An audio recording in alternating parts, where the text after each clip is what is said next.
नमस्कार, मैं हूं सौरभ जौहरी और आप देख रहे हैं हमारी खास पेशकश सवाल आपका। दिवाली पर की गई आतिशबाजी दिल्ली एनसीआर सहित कई राज्यों के लिए खतरा बन गई है। वहीं पराली जलाई गई जिसकी वजह से हवा में जहर घुल गया है। दिल्ली, यूपी, हरियाणा, राजस्थान सहित कई राज्यों की हवा दम घोट रही है क्योंकि एयर क्वालिटी इंडेक्स यानी AQI बेहद खतरे के स्तर पर पहुंच गया है। क्योंकि अब सांस लेने में भी दिक्कतें हो रही हैं, खांसी आ रही है। क्या यह खतरा हमने खुद ही तो मोल नहीं लिया? क्योंकि मौसम और प्रदूषण का हाल बताने वाली संस्था की चेतावनी अनदेखी की गई? शायद हां। दरअसल मौसम विज्ञान संस्था सफर पहले ही चेतावनी दे चुकी है कि साल 2019 में जितने पटाखे चलाए गए उससे आधे भी अगर इस साल चलाए जाते हैं तो राजधानी दिल्ली सहित एनसीआर के सभी इलाकों में प्रदूषण का स्तर अचानक तेजी से बढ़ सकता है। पर क्या हमने बिगड़ते पर्यावरण की चेतावनी को संजीदगी से लिया? शायद नहीं। और यही वजह है कि एयर क्वालिटी इतनी खराब हो गई कि वो मानव जीवन के लिए खतरा सा बन गई है। पटाखों के अलावा किसानों द्वारा पराली जलाया जाना भी बढ़ते खतरनाक प्रदूषण की एक वजह माना जा रहा है। पूरे देश के अलावा हरियाणा, यूपी, राजस्थान के भी यही हालात हैं। हरियाणा के सोनीपत, करनाल, कैथल, कुरुक्षेत्र में भी पराली जलाने वाले किसानों की संख्या कम नहीं। वहीं पंजाब के पटियाला, अमृतसर और तरनतारन से भी पराली जलाने के सबसे ज्यादा मामले सामने आए हैं। कुल मिलाकर पर्यावरण के संरक्षण करने वाली संस्था की चेतावनी और एनजीटी के तमाम आदेशों की खुलेआम धज्जियां उड़ाई जा रही हैं। प्रदूषण नियंत्रण एक चेतावनी है। इसे लेकर हाल ही में स्कॉटलैंड के ग्लासगो में होने वाले जलवायु परिवर्तन COP26 में प्रधानमंत्री मोदी ने भी दुनिया से बड़ा वादा किया, जिसमें साल 2070 तक पीएम ने कार्बन उत्सर्जन को नेट जीरो करने का लक्ष्य रखा। पर मौजूदा हालातों को देखते हुए क्या यह अपने आप में किसी चुनौती से कम नहीं?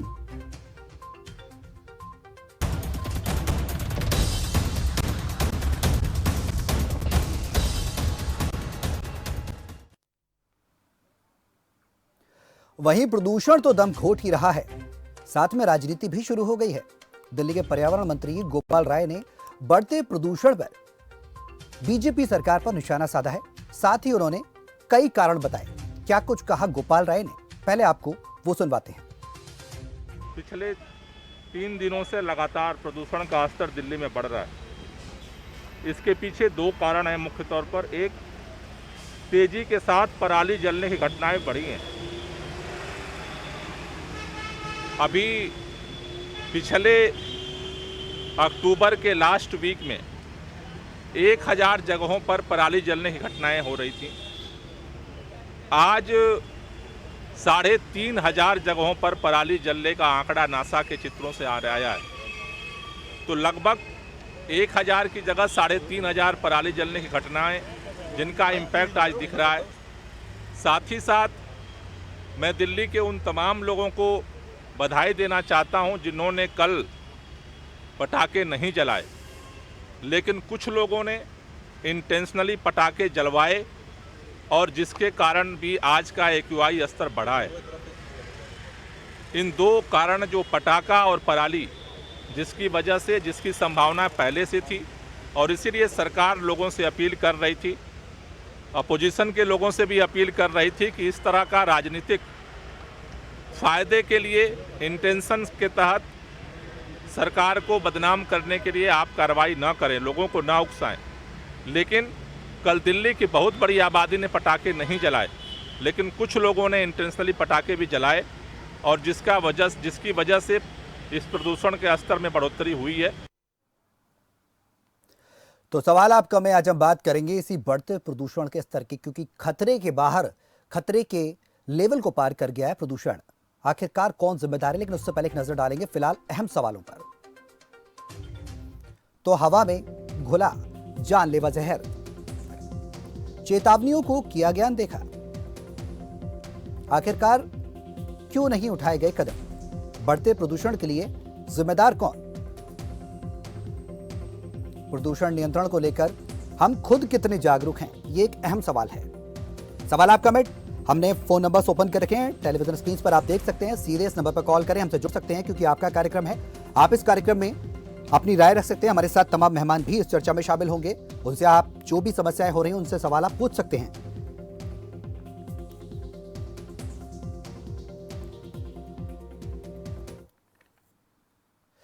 तो सवाल आपका में जानलेवा जहरीला जहर वायु में घुल गया है, वातावरण में घुल गया है। जिम्मेदारी हम सबकी भी होती है नैतिक, और आखिरकार इससे किस तरीके से कोप अप किया जाए, किस तरीके से इससे बचाव किया जाए, ये एक बड़ा सवाल है। सवाल आपका में सबसे पहले मैं शामिल करना चाहूंगा हमारे साथ चर्चा में डॉक्टर के हांडा हैं, ईएनटी हेड हैं मेदांता हॉस्पिटल से। सर, स्वागत है आपका खबर फास्ट में इस समय देने के लिए और इस चर्चा में शामिल होने के लिए। जी नमस्कार जी डॉक्टर से सबसे पहला सवाल यही मेरा आपसे कि प्रदूषण का जिस तरीके से स्तर बढ़ रहा है अचानक, सबसे बड़ा रीजन और फैक्टर आप किस चीज को मानते हैं? देखिए, जो प्रदूषण का खतरा है और पिछले 3-4 दिनों में बहुत बुरी हालत है। जी सबसे बड़ी चीज जो हुई है, एक तो मौसम बदला है, नंबर 2 पराली जलाने की बात है। दो, इस पर हम लोग बहुत लिखते हैं, बहुत बोलते हैं, पर इफेक्टिवली कुछ कर नहीं पा रहे हैं। जी जब तक आपका कोई स्ट्रांग लेजिस्लेशन नहीं होगा, जब तक किसी को कोई पेनल्टी नहीं लगती है, तब तक सिर्फ बात करने का फायदा नहीं है। जी और दूसरी चीज, पटाखे। दीपावली में यूं तो ये नॉन क्रैकर दिवाली के नाम से मनाई जानी थी, जी पर पटाखे खूब चले हैं। इस पर कोई रोक नहीं लगाई गई, और इसने क्या किया, ये दोनों factor plus low pressure create हुआ है, और पूरे दिल्ली एनसीआर में इस टाइम मतलब एक जहरीला गैस चैम्बर बना हुआ है। जी इतना मैंने पिछले 10 साल में नहीं, इतनी खराब हालत नहीं देखी जितना खराब AQI आज है। आप देख रहे हैं यहाँ पर स्क्रीन पर, आप आ रहा है, 1000 टच कर रहा है। बिल्कुल। सांस लेना दुर्भर हो गया है। तो यही 2-3 कारण है जिसने मिलकर पिछले 3-4 दिन में ये हालत क्रिएट की है। सर, यहाँ पर एक सवाल आपसे ये कि जो हालात बिगड़ते जा रहे हैं, जिस तरीके से प्रदूषण में आपने बताया कि पटाखे और पराली तो अहम कारण रहा ही, और एग्जैक्टली वो कारण है ही, लेकिन AQI जिस तरीके से बढ़ रहा है, ऐसे में किस किस तरीके का खतरा इस एयर क्वालिटी इंडेक्स के बिगड़ने के बाद अमूमन आम इंसान को हो सकता है, और बचाव कैसे करे सर वो इससे? देखिए, सबसे बड़ा खतरा तो आप जो सांस ले रहे हैं, जैसी हवा आपके नाक से होते हुए लंग्स में जा रही है, उसका है।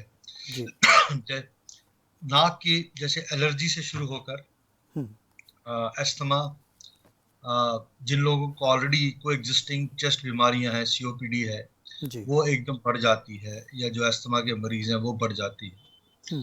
और लक्षण इसके ये हैं, खांसी शुरू हो जाना, सांस लेने में दिक्कत होना, हांफना शुरू हो जाना थोड़ा चलने पर, और ये कुल मिला के बहुत ही डेंजरस सिचुएशन है। और हम देख रहे हैं कि जो हमारे पास मरीज आ रहे हैं, उनकी संख्या भी बहुत बढ़ गई है इस तरह के लक्षणों के साथ। जी, बहुत बड़ी बात कही है आपने कि ये खतरे लगातार, जो डेंजर है वो बढ़ता जा रहा है। और इसमें यहाँ पर आपको बता दूं कि एक फुलझड़ी का जो धुआं होता है तकरीबन 74 सिगरेट्स यानी 74 सिगरेट के बराबर होता है। एक अनार अगर आप इस्तेमाल करते हैं दीपावली पर, तो तकरीबन 34 सिगरेट 34 सिगरेट्स के बराबर उसका धुआं होता है। डॉक्टर सर, मैं आपके पास आऊँगा। इस बीच हमारे साथ रवि वर्मा सवर्णकार सामाजिक कार्यकर्ता हैं, सोशल एक्टिविस्ट हैं, वो भी जुड़ चुके हैं। बहुत बहुत स्वागत है रवि जी, खबर फास्ट में अपना समय देने के लिए और इस चर्चा में शामिल होने के लिए। रवि जी, आवाज मिल रही है आपको? जी जी, बहुत बहुत स्वागत है सर, खबर फास्ट में अपना समय देने के लिए, उस चर्चा में शामिल होने के लिए। नमस्कार, धन्यवाद जी। रवि जी, मैं आपसे जानना चाहूँगा कि एक चुनौती है एज अ सोशल एक्टिविस्ट, प्रदूषण बढ़ रहा है और एयर क्वालिटी इंडेक्स जिस तरीके से सर भी बता रहे थे, डॉक्टर के हांडा हमारे साथ हैं, मेदांता हॉस्पिटल के ENT हेड हैं, वो जुड़े हुए हैं हमारे साथ, इस चर्चा में शामिल हैं। वो ये बता रहे थे कि प्रदूषण बढ़ रहा है। एज अ सोशल एक्टिविस्ट आप किस तरीके से देख रहे हैं? क्या कमी रह गई सामाजिक कार्यकर्ता के तौर पर सरकारों की तरफ से, या फिर आम आदमी की तरफ से, या फिर आपकी तरफ से क्या ऐसे कदम उठाए जाने चाहिए थे? जो गाइडलाइन सरकार की तरफ से दी गई थी कि भाई ग्रीन क्रैकर्स को यूज़ करना है, उसके बाद बियॉन्ड ग्रीन क्रैकर्स जाकर लोगों ने इस दीपावली पर यूज़ किया और पराली भी जलाई गई। रीजंस क्या मानते हैं आप? देखिए, जिम्मेदारी हमारी भी बनती है, सारी जिम्मेदारी सरकार की ही नहीं है जी। जिस प्रकार से साल दर साल वायु प्रदूषण और ध्वनि प्रदूषण बढ़ रहा है, इसके लिए हमें भी जागरूक होना पड़ेगा। आम जन को भी इसमें अपनी भागीदारी निभानी पड़ेगी कि हमें पटाखे किस स्तर के दीपावली पर चलाने हैं या किस स्तर के फुलझड़ी हमें चलानी है जिससे कि नुकसान न हो। जैसा भी डॉक्टर साहब ने बताया था कि एक फुलझड़ी 34 सिगरेट के धुएं के बराबर है जी। तो ये सारी चीजें आम जनमानस को भी सोचनी चाहिए कि प्रदूषण इतना बढ़ रहा है, पेड़ पौधे कट रहे हैं, कल कारखानों का धुआं जी इस हद तक बढ़ रहा है, सरकार उस पर कोई ध्यान नहीं देती है, जिससे आम जनता को अपने स्वास्थ्य की हानि उठानी पड़ती है। बहुत बड़ा सवाल है कि जी बिल्कुल सही बात है रवि जी की, बहुत बड़ा सवाल है कि सरकार जो चेतावनियां दे रही है, खासकर आम नागरिक को भी जिम्मेदार नागरिक बनना होगा। मैं आपके पास आऊंगा सर। इस बीच एक दर्शक हमारे साथ हैं, रोहतक से रणवीर जुड़ चुके हैं। रणवीर, स्वागत है आपका, सवाल करिए। सौरभ जी नमस्कार। नमस्कार जी। सौरभ जी देखो, ये त्योहार तो हमारा दीयों का त्योहार होता था जी। हमारे जमाने में ईड़ो होती थी जिनको आज डॉक्टर भी नहीं समझते, उनके अंदर गनौला डालते थे, सरसों का तेल डालते थे और आग जलाते थे और घर में घी के दिए जलाते थे जी। जिससे वातावरण शुद्ध होता था। लेकिन हमारे इन पूंजीपति लोगों ने इंडस्ट्रीज लगा कर ये इंडस्ट्रीज की जरूरत है क्या पता क्यों वालों की, और जो पढ़े लिखे ज्यादा हैं उनके बच्चे जिनके पास ज्यादा वो ज्यादा बम फटका रहे हैं। अभी डॉक्टर साहब हैं कह रहे कि अभी पराली पर जुर्माना लगाना चाहिए। आज कैंपस में पीजीआई में जाकर देखिए, सबसे ज्यादा पटाखे शहर के पीजीआई के कैंपस में फोड़े गए थे। वहाँ इतने बड़े बड़े रैकेट चले, हम वही ड्यूटी पर थे कि पूछो ही मत, क्योंकि जितने भी समाज के पैसे वाले आदमी है वो बच्चों को रोकते नहीं है। हाँ बेटे ये भी ले आओ, इसके लिए हम तो जिम्मेवार हैं, साथ साथ सरकार सबसे बड़ी जिम्मेवार है। इस इनके बगैर कोई किसी का काम रुकता क्या? पटाखा फैक्ट्री है कुछ भी नहीं, इनको बंद होना चाहिए, बिल्कुल बैन होना चाहिए, पटाखा फैक्ट्री नहीं होनी चाहिए। लेकिन नहीं, कोई भी रक्षण जीतते तो नेता खुद अपने सामने घरों के बाहर कितने पटाखे जलाते हैं, तब प्रदूषण नहीं दिखाई देता इनको।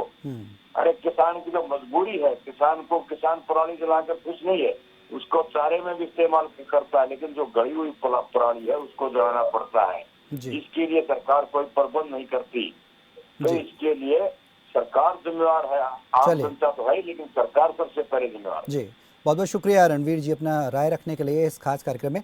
रवि जी, कितना इत्तेफाक रखते हैं आप रणवीर जी के जो सवाल थे कि खासकर आम आदमी तो जिम्मेदार है ही, लेकिन क्या सरकार को इनिशिएटिव लेकर जो पटाखों की बिक्री हो रही है उस पर रोक नहीं लगाना चाहिए था? क्या खुलेआम तौर पर जो पटाखे बेचे जा रहे हैं उन पर नियंत्रण सरकार की तरफ से नहीं करना चाहिए था? क्या केवल गाइडलाइंस नाकाफी हैं? ये कम स्टेप उठाए गए जो सरकार की तरफ से उठाए गए?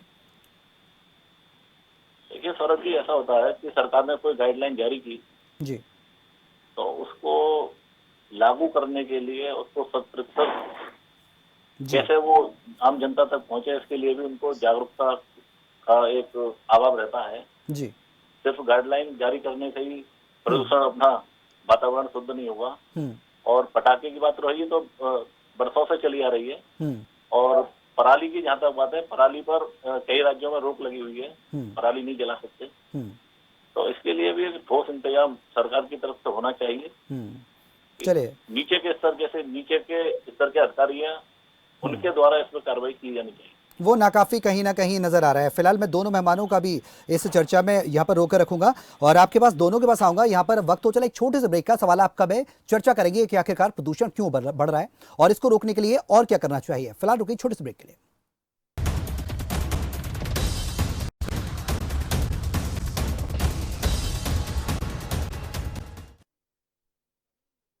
चलो यहाँ पर सही से स्पेलिंग करो। पूजा, मैं मार्केट से आता हूँ। मिस्टर, कार की चाबी? नहीं, मैं पैदल ही जाऊंगा। वाह पापा, नॉट बैड। हाँ यार, अपनी दिल्ली सरकार बोलती है कि पॉल्यूशन कम करने के लिए हफ्ते में एक बार अपनी गाड़ी से एक ट्रिप कम करें और उसकी बजाय पब्लिक ट्रांसपोर्ट या कारपूल का इस्तेमाल करें। It's a small request, make sense, no? Yes, और ये बात मैं आपसे कब से कह रही थी, लेकिन मैं हेल्थ के पॉइंट ऑफ व्यू से बोल रही थी। यू नो व्हाट, मैं भी यही सोच रहा हूँ कि जब दिल्ली सरकार और घर की सरकार एक ही बात बोल रही है तो सुन ही लेना चाहिए। चलो यू गाइस कैरी ऑन, मैं चलता हूँ। बाय बाय पापा।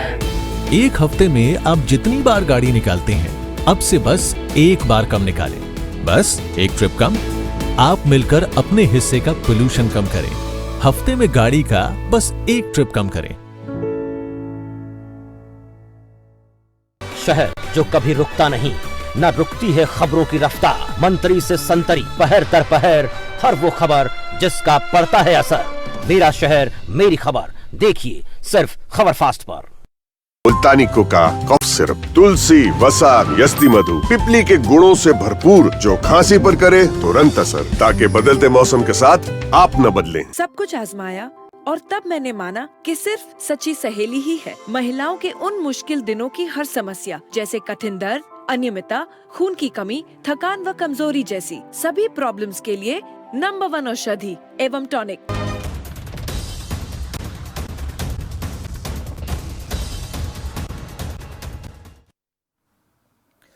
ब्रेक के बाद एक बार फिर से आप सभी का हमारी इस खास पेशकश में स्वागत है। सवाल आपका में हम बात कर रहे हैं प्रदूषण के बिगड़ते स्तर पर, प्रदूषण के बढ़ते स्तर पर। हमारे साथ दोनों मेहमान चर्चा में शामिल हैं। रवि वर्मा सवर्णकार सामाजिक कार्यकर्ता हैं, डॉक्टर के हांडा हैं।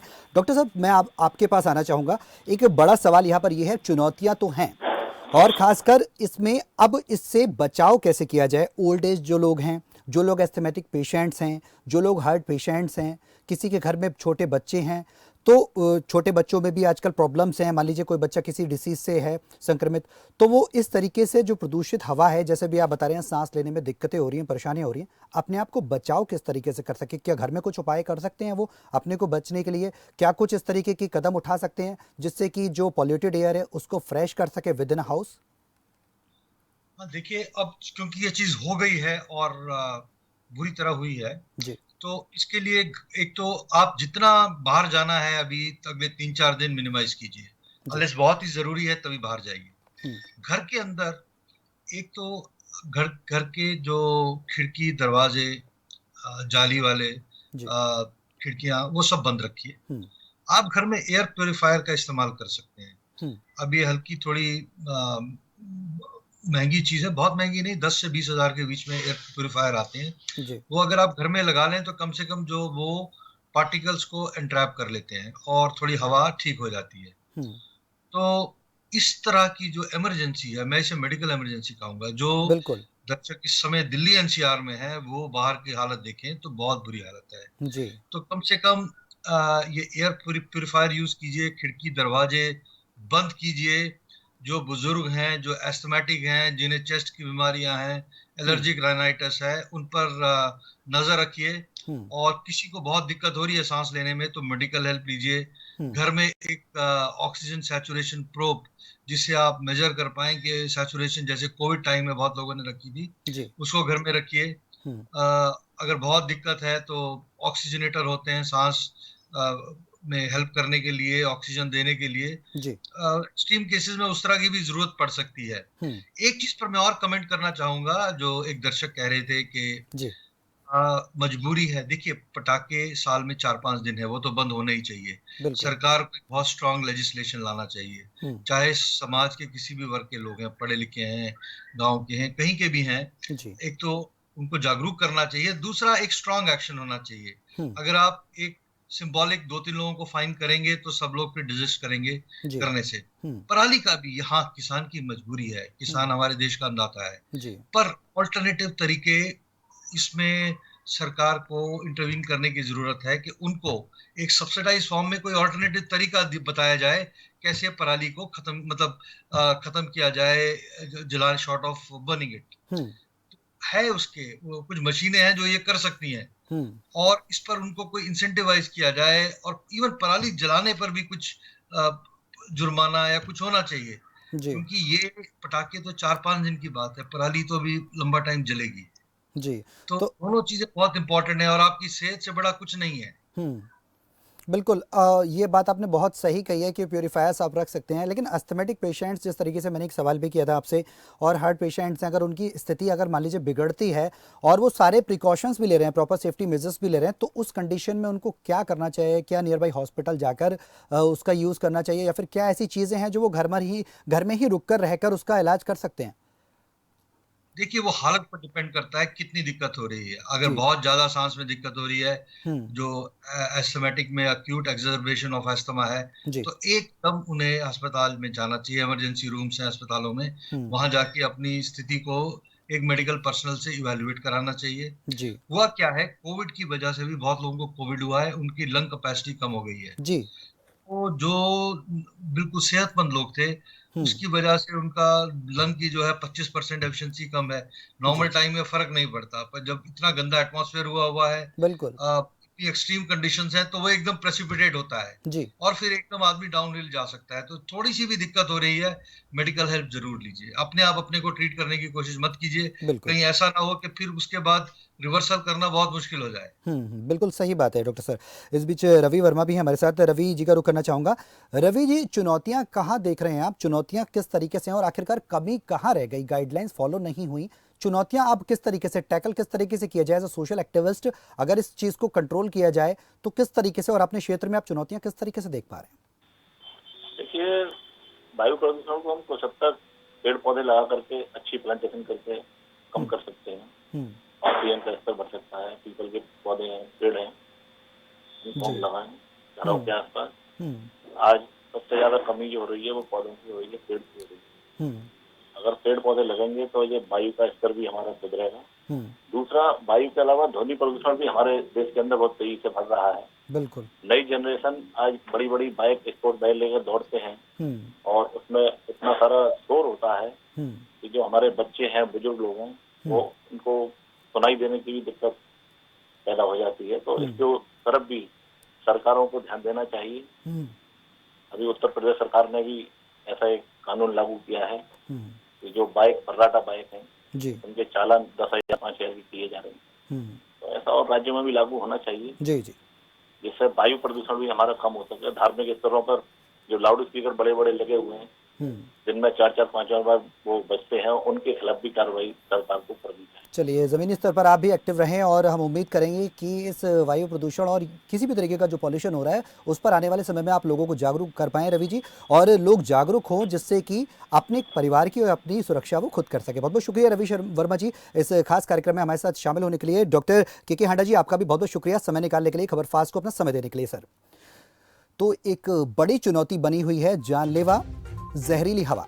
सवाल आपका में आज बात कर रहे थे कि किस तरीके से आप इससे अपना बचाव कर सकते हैं, और बचाव आपके ऊपर है। गाइडलाइंस फॉलो कर दी जाती हैं, सरकार के लिए अलग चुनौतियां होती हैं, जमीनी स्तर पर लागू नहीं किया जाता, लेकिन एक नैतिक तौर पर हमारी और आपकी भी जिम्मेदारी बन जाती है कि हम अपने आसपास के वातावरण और वायु को स्वच्छ रखें, जिससे कि हम सुकुशल और सुरक्षित रूप से अपने जीवन को जी सकें, जिससे कि हमें कोई समस्या ना आए। फिलहाल उम्मीद करेंगे कि आप इस पूरे कार्यक्रम को समझे होंगे और एक जिम्मेदार नागरिक का आने वाले समय में फर्ज निभाएंगे। सवाल आपका में मेरे साथ इतना ही। नमस्कार।